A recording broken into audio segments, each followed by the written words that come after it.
Yes, we both sing opera, and yes, I am using a microphone tonight. Yeah. But I guess that we all, the two of us, have a million stories. Although I will say, I didn't know it was break a sweat, and I do have a good, very, very short story about breaking a sweat singing.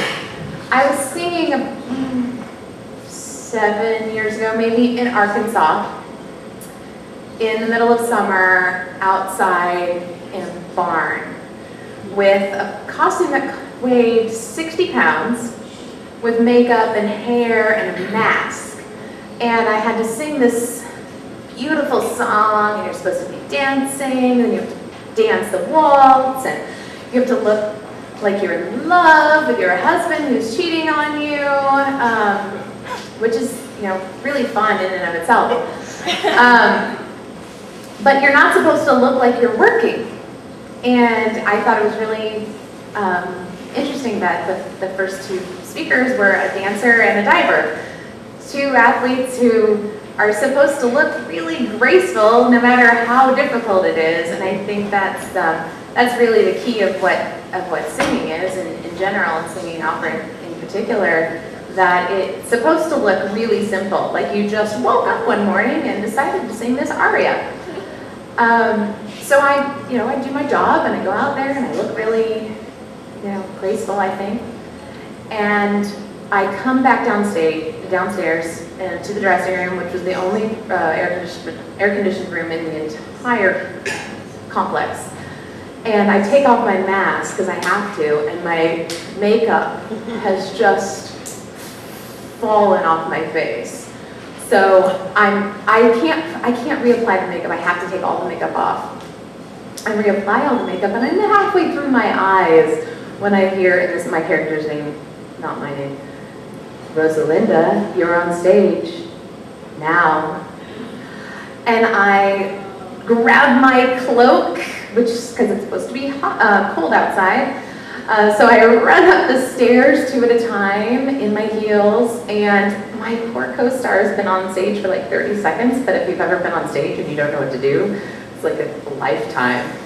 And my first line was, "Alfred, we must get you out of here as quickly as possible."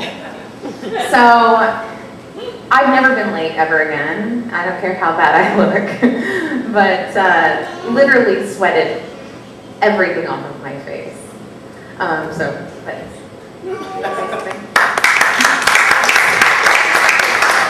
can just keep mine pretty short.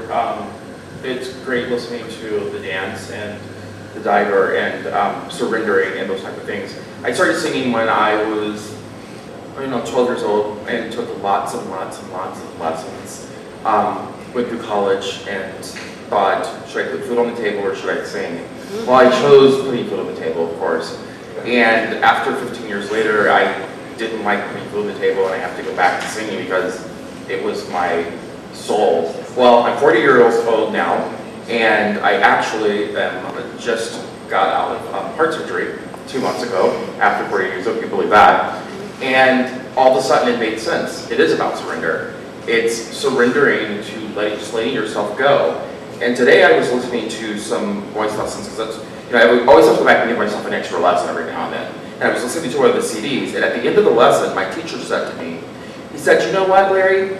It's hard work, isn't it?" And I said, "Yeah, it would be. It's hard work. It's my body it's my instrument. My body is my instrument." And he said, it's where physically, emotionally, and spiritually it all meets. And it's really hard. But you have to surrender to let it go. But it all of a sudden made sense. And I was like, oh my God, I'm 40 years old and I've never been singing, and it finally makes sense.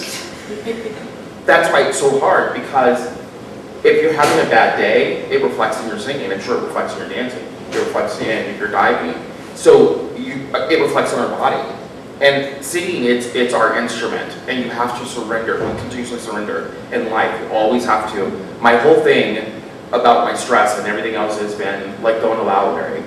I'll stand in the line at the grocery store and I'll go, let it go. Let it go. So that's my story.